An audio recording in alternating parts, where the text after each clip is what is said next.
어제 유다 지파에 대한 말씀을 나눴죠. 그래서 유다 지파가 영적인 장자권을 가지고 장자권을 계승하는 역할을 했다 그랬어요. 그래서 유다 지파를 통해서 메시아가 나타나는 그런 구속의 역사가 계속 이어졌다 그랬는데, 오늘 이 4장에도 보면 유다의 아들들은 그래서 유다의 족보가 계속되고 있어요. 근데 오늘 읽은 8절까지의 말씀에서 이 많은 그 명단이 나오고 족보가 나오는데, 여기서 여러분이 잘 아는 이름이 누굽니까? 베레스를 알아요? 네, 베레스가 누구예요? 그 베레스 알고 또 누구 알아요? 여기서 유명한 사람.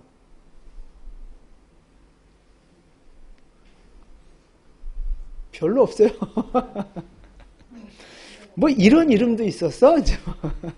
보도 듣도 못한 이제 그런 이름들이 참 많이 나오죠. 우리가 아는 이름이 거의 없어요. 유다 지파의 족보인데 우리가 아는 이름이 거의 없어요. 그럼 여러분, 유다 지파에서 여러분이 아는 사람은 누굽니까? 이 족보에는 없지만 우리가 아는 유다 지파 유명한 사람 누가 있어요? 그죠. 예수님이 제일 대빵이시죠. 그죠. 갈렙도 유다 지파예요. 잘하시네. 그렇죠. 다윗. 보아스. 예. 또 누구요?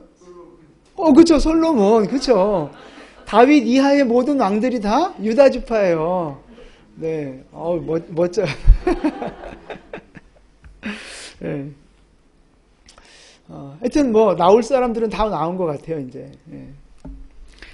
이게 이제 유다 지파의 족보란 말이에요. 이제 마태복음 1장에 가면 아브라함부터 쭉 시작을 해서 예수님까지 14대 해서 예수님의 족보가 쭉 나와요. 우리가 그 족보를 봐도 거기는 아는 이름이 그래도 조금 나오죠. 근데 모르는 이름도 참 많고, 그 명단 중에는 훌륭한 업적을 남긴 그런 왕들도, 그런 사람들도 많이 있지만, 때로는 이 왕은 뭐 했던 사람이야? 라고 생각할 만큼 전혀 존재감 없는 그런 왕들도 있었다는 거죠. 근데 여러분, 오늘 우리가 읽은 이 명단, 이 족보의 명단, 아니면 마태복음 1장에 나오는 예수님의 족보의 명단, 그 중에서 이 사람은 별로 업적이 없어. 이 사람은 별로 유명하지 않아.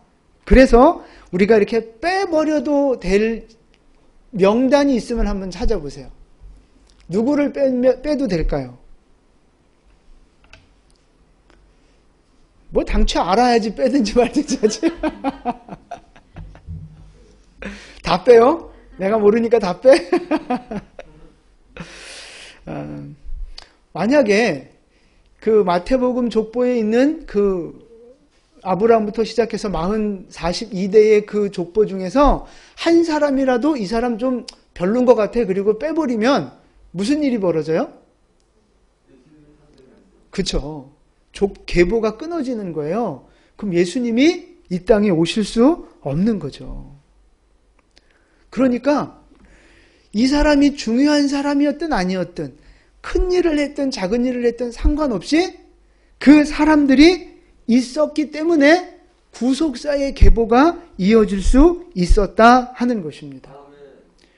유명한 사람은 유명한 사람대로, 작은 사람은 작은 사람대로 나름대로의 역할들을 했고, 그 자리에 그 사람들이 있었기 때문에 아브라함부터 하나님의 구속사가 끊어지지 아니하고 예수님까지 그 메시아의 구속사가 이루어졌다는 것입니다. 그러니까 이 구속사라는 것이 하나님의 뜻이라고 하는 것이요, 몇몇 훌륭한 사람들에 의해서만 이루어지는 일이 아니다라는 거예요. 특별한 능력이 없어도, 특별한 어떤 업적이 없어도 그 중간중간, 마치 그 징검다리처럼 중간중간에 그 구속사를 이어가는 아주 중요한 역할들을 하더라 하는 것입니다. 오늘 우리가 읽은 이 족보에 있는 명단들, 왜 이 사람들이 구속사를 이어가는 일에 이렇게 징검다리와 같은 중요한 역할들을 했을까요? 다른 이유 없어요. 육신의 혈통이 유다의 혈통이기 때문에 그런 거야. 아브라함의 혈통이고 유다의 혈통이었기 때문에 이 구속사를 이어가는 일에 쓰임 받았다 하는 것입니다. 다른 이유 없어요. 혈통이 유다 혈통이기 때문에 그랬다는 거예요. 그래서 구속사의 통로로 쓰임 받았다 하는 것입니다. 근데 이것이 지금도 마찬가지라는 거예요. 지금도. 하나님의 이 구속사가 지금도 이어지고 있는 거예요? 이미 다 끝난 거예요? 이어지고 있죠. 하나님의 구속사는 계속 이어지고 있어요. 언제까지요? 그렇죠? 예수님이 다시 오실 때까지 이 구속사는 이어지는 것입니다. 그러면 그러니까 예수님이 초림하실 때, 처음 예수님이 오실 때의 구속사는 이 유다의 육신의 혈통으로서의 유다 지파를 통해서 초림의 구속사가 이루어졌어요. 그러면 다시 오실 예수님의 재림의 구속사는 누구를 통해서 이루어질까요?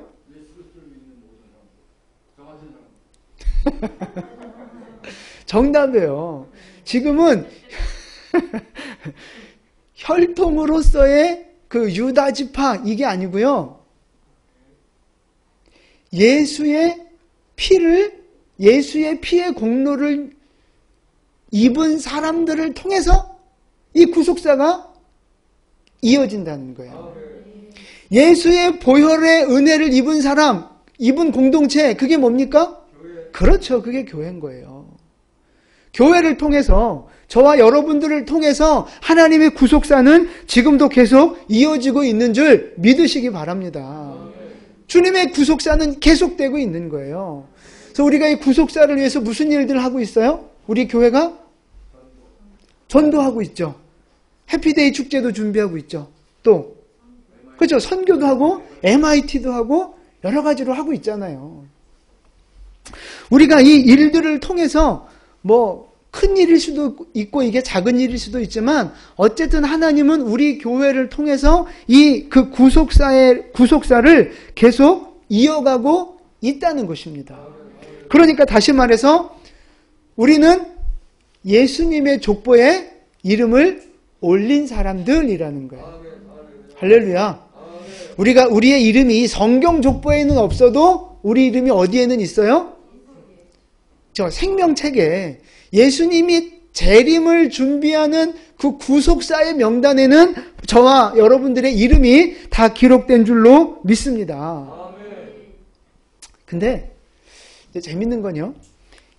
우리가 예수님의 족보 명단을 봐도 어떤 사람은 우리가 알만한 유명한 사람이고 어떤 사람은 별로 이런 사람도 있었어? 이제 이런 사람도 있단 말이죠. 그럼 우리도 지금 예수님의 족보에 들어가서 우리의 이름이 올려지는데 우리의 이름이 누가 볼 때는 이 사람 정말 믿음의 사람이야. 정말 크게 헌신한 사람이야. 이렇게 남들이 다 알아줄 만한 사람일 수도 있고 반대로 내 이름이 기록은 됐는데 이 사람이 누구야? 어디서 처박혀다 온 사람이야? 이제 어느 교회 다녔어? 이제 이런 존재감 없는 이름으로 그 주님의 구속사에 기록될 수도 있다는 것입니다. 그렇지 않겠어요? 어떤 사람은 정말 큰 믿음으로 정말 열심히 헌신하고 전도하고 자기의 삶을 드린 사람도 있고 반대로 그렇게 잘 이렇게 못하고 그냥 이렇게 연약한 신앙생활을 할 수도 있다는 거예요. 근데 이제 중요한 건 뭐냐면 그 명단에 있는 사람들, 우리의 이름이 이제 다 명단이 기록이 돼 있는데 우리의 그 이름 중에 그 명단 중에 빼도 되는 명단이 누구냐 하는 거예요.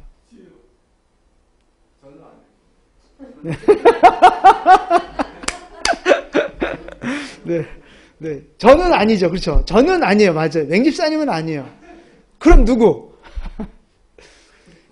그러면 손집사님은 빼도 돼요? 네, 민집사님 빼도 돼요? 안 된다고요. 안 된다고요. 빼요? 안 된다고요. 지금까지 제가 그래서 이 족보의 명단 이야기를 한 거예요. 빼면 안 된다고요. 빼도 되는 사람은 없다고요. 믿음이 크든지 작든지 우리가 봉사를 많이 하든지 적게 하든지 하나님 앞에 많이 헌신했든 적게 헌신했든 아무 상관없어요. 우리는 다 하나님 앞에 지금 쓰임받고 있는 사람들이라는 것입니다. 예수의 피로 구원받은 사람들이라면 그 자격 하나만 가지고도 우리는 구속사를 이루는 통로로 쓰임받고 있다는 거예요. 쓰임받을 자격이 있고 또 그런 모습으로 쓰임받고 있다는 것입니다. 세상적인 기준으로 보면, 세상의 눈으로 보면은요, 뭐 저 사람 이렇게 큰 능력도 없고, 뭐 돈도 별로 없고, 배움도 별로 없고, 별로 이렇게 헌신도 못하고, 그렇게 보여질 수 있어요. 있으나 마나한 사람처럼 존재감 없는 그런 성도로 보여질 수도 있습니다. 세상적인 기준으로 보면 그럴 수 있다는 거예요. 근데, 하나님도 우리를 그렇게 보실까요? 세상의 기준으로 우리를 보실까 하는 겁니다. 우리가 얼마나 헌금했는지 하나님이 그걸 보고 계실까요? 우리가 얼마나 많이 하나님 얼마나 청소를 많이 했는지, 얼마나 내가 설거지를 많이 했는지 하나님 이런 걸 보실까요? 아니라고요. 하나님은 우리가 큰일 못해도, 우리가 아주 크게 헌신하지 못해도 우리의 이름들을 하나하나 기억하셔서 생명책에 기록해 주신 줄로 믿습니다. 그 말은 존재감 없는 무명의 사람들이지만, 무명의 자녀고 이름 없는 그런 무명한 성도와 같은 모습이지만 하나님은 지금 우리도 사용하고 계신다는 거예요. 무명의 일꾼들도 사용하신다는 겁니다. 지금 우리가 세상적으로 그렇게 잘 나가고 성공하고 출세한 사람이 어디 있어요? 아니면 믿음으로 이렇게 다윗처럼 바울처럼 그런 믿음 가진 사람이 어디 있어요? 별로 없어요. 우리는 그렇게 다 위대한 유명한 사람들이 아니라고요. 세상적으로도 그렇고 신앙적으로도 그렇고 그렇게 유명한 사람들 아니에요. 세상이 볼 땐 별 볼 일 없는 사람들이죠. 그러나 하나님은 그렇게 보지 않으신다는 거예요. 하나님은 여러분 한 분 한 분을 그 이름을 기록하시며 여러분의 헌신을 귀하게 받으시는 줄 믿으시기 바랍니다. 작지만 내 기도, 작지만 내 믿음과 헌신, 정말 작지만 내가 하나님 앞에 드리는 예물, 이 모든 수고와 애쓰는 것들, 하나님이 이런 것들을 다 사용하셔서, 이런 것들을 다 받으시고 사용하셔서 우리를 통해 하나님의 역사를 이루어가고 계시는 줄 믿으시기 바랍니다. 하나님은 그렇게 우리의 작은 것들을 모으고 모아서 하나님의 역사를 전진시켜 가고 계시다고요. 그리고 우리가 애쓰고 수고한 대로 다 갚아 주시는 줄로 믿습니다. 헛된 것이 없다고요. 내가 드리는 믿음이 작다고, 내가 기도 시간이 짧다고, 내 믿음이 부족하다고 그거 그냥 없애버리지 않으신다고요. 하나님이 다 받으시고 반드시 갚아주시는 줄 믿으시기 바랍니다. 말씀 하나 볼까요? 고린도후서 6장 8절과 9절 말씀입니다. 같이 봉독합니다.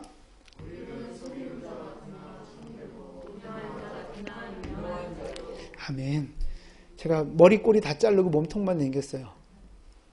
우리는 속이는 자 같으나 참되고, 무슨 말이냐면 세상 사람들이 볼 때는 바울 사도는, 저 그리스도인들은 속이는 자예요. 거짓말쟁이에요. 왜요?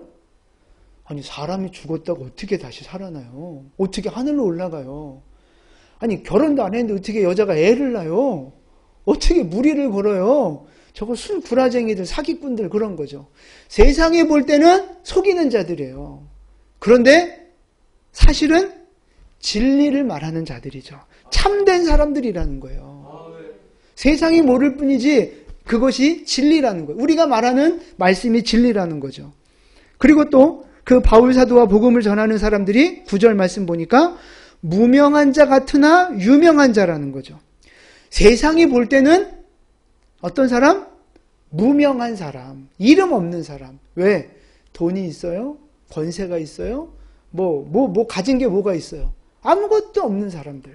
그러니까 세상이 볼 때는 무명한 사람, 이름 없는 사람, 무시해도 좋을 사람, 이런 사람들이라고요. 그런데 하나님이 보실 때는요, 유명한 사람이라는 거예요. 그러니까 이름이 있는 사람이라는 거죠. 하나님이 보실 때는 우리의 이름을 알아주신다는 거예요. 하나님이 여러분 한 분 한 분을 알아주고 계신다는 거예요. 세상은 나를 몰라줘도 주님을 위해 구속사를 이루어가는 내 이름을 하나님은 알아주십니다. 마지막 심판날이 되면요, 우리가 하나님 앞에 서게 될 거예요. 근데 그냥 막 개떼들처럼 그냥 막 모여서 서는 게 아니에요. 어떻게 서요? 몇 줄인지 몰라도 몇 줄인지 몰라도 오른쪽에 한 무리, 왼쪽에 한 무리가 서요. 양과 염소로 가르시는 거죠.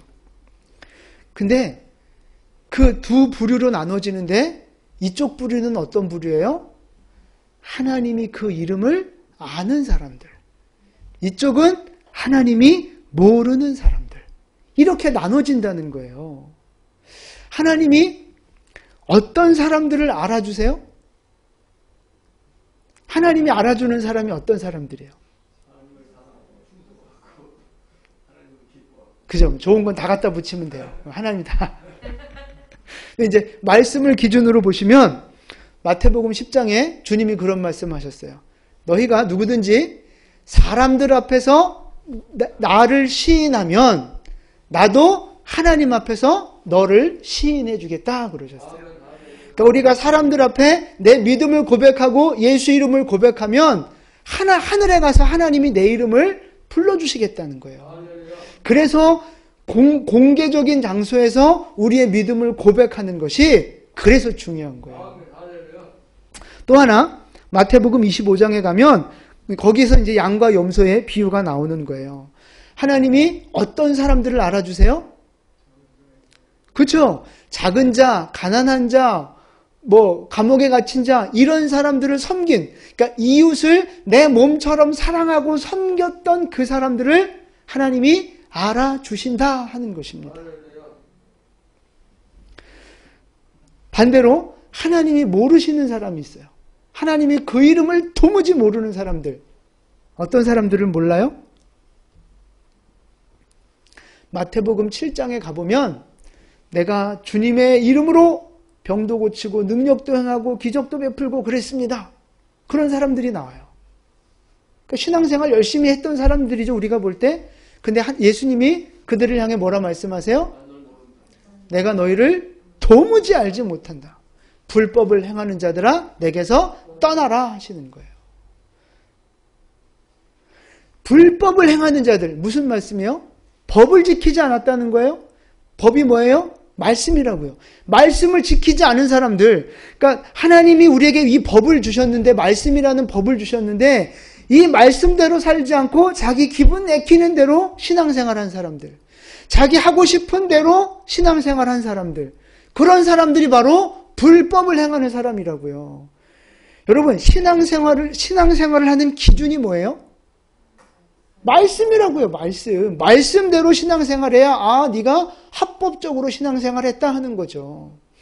학생이 학교를 가는데 학교 가서 담배 피고 학교 가서 수업 시작과 끝 시간 상관없이 지가 들어가고 싶을 때 들어가고 나가고 싶을 때 나가고, 그러면 그 학생 보고 네가 참 학교를 착실하게 잘 다녔다 이렇게 말할 수 있어요? 아니죠. 그럼 불법적인 학생인 거죠. 불량 학생인 거죠. 신앙생활도 마찬가지예요, 여러분. 내가 하고 싶으면 하고 기분 나쁘면 안 하고. 여러분, 그건 불법. 그거는 불법을 행하는 신앙이라고요. 하나님이 말씀하시는 거예요. 내가 너를 도무지 모르겠다. 내게서 떠나가라. 그러시는 거예요. 하나님이 알아주는 사람 될 수도 있고 하나님이 모르는 사람이 될 수도 있다는 거예요. 근데 여러분, 지금 우리는 하나님이 알까요? 모를까요? 알아요. 알고 계세요? 아멘입니다. 하나님이 여러분들을 다 그 이름을 아시고 여러분을 지명하여 부르셨고 생명책에 여러분 이름을 기록하신 줄로 믿습니다. 그러니까 세상에 볼 때 우리는 무명한 자예요. 유명하지 못해요. 별 볼 일 없는 사람들일 수 있어요. 그런데 하나님이 알아주신다는 거예요. 하나님이 우리의 이름을 알아주십니다. 여러분이 뭘 했다고요? 뭘 했다고 알아줘요? 이렇게 기도의 자리에 나오는 것 자체가 하나님이 기억하시는 일을 하시는 거예요. 예배 자리에 서고 기도의 자리에 서고 함께 MIT도 함께 나가고 함께 태신자를 위해서 기도하고 큰 일은 아니다 할지라도 하나님이 원하시는 일에 우리가 할 수 있는 만큼 헌신하고 충성하는 이 일들을 통해서 하나님 구속사를 이어가시잖아요. 그러니까 그 구속사에 동참하는 우리를 하나님이 알아주신다는 거예요. 하나님 앞에 서면 우리는 유명한 자가 된다고요. 하나님이 내 이름을 알아주신다고요. 그럼 보세요. 세상은 나를 알아주는데 사람들은 내가 오흥일 그러면 맹지균 그러면 막 다 알아주는데 정작 하나님이 모르셔. 그럼 어떻게 해요? 그럼 큰일이잖아요. 그러잖아요. 나 우리나라 대통령 나 알아. 그러는데 그게 뭔 소용이야. 대통령이 나를 알아야지. 그런 거하고 똑같은 거예요. 내가 하나님을 안다고 큰 소리 치면 뭐예요? 하나님이 나를 알아주셔야 되는 거예요. 내가 교회만 잘 나가면 교회만 잘 나가면 하나님이 나를 알아주셔요? 아닐 수 있다고요. 내가 하나님을 안다고 큰 소리 치면 하나님이 나를 알아주시는 거냐고요. 아니라고요. 하나님의 뜻대로 말씀을 지키며 살고 구속사에 동참하는 자들을 주님이 알아주시는 겁니다. 그래서 우리가 세상에서는 무명인으로 살아도 하나님 앞에서는 유명한 자로 살 수 있기를 축복합니다. 구속사를 위해 살아갈 때, 영혼 구원을 위해 살아갈 때, 하나님의 말씀에 순종하며 예수 이름을 부르며 살아갈 때 하나님이 우리를 기억해 주시고 위로해 주시는 줄로 믿습니다. 하나님 앞에 우리가 그렇게 유명한 자로 인정받고 칭찬받고 상급받는 여러분 되시기를 예수님의 이름으로 축원을 드립니다. 아멘.